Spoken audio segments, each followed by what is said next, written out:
Here's just a quick tip to help reduce camera noise, because there's nothing more annoying when you've got some great shots and then there's wind all over it in the background, and that can almost ruin the shot and make it unusable.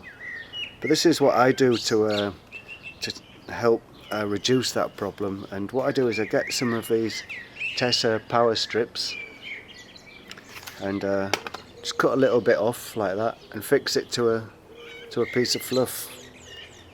I think it's a bit of sheepskin, that, or a piece of artificial fur, some sort of thing like that. And then just simply stick that over your mic.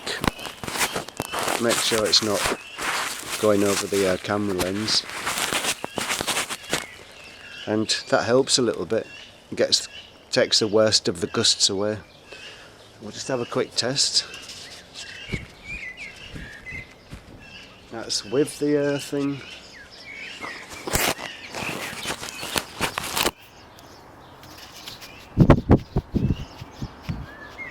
Without.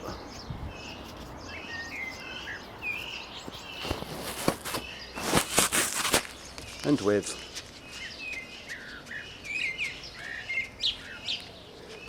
So I hope that's been of some use to you. Have a great day.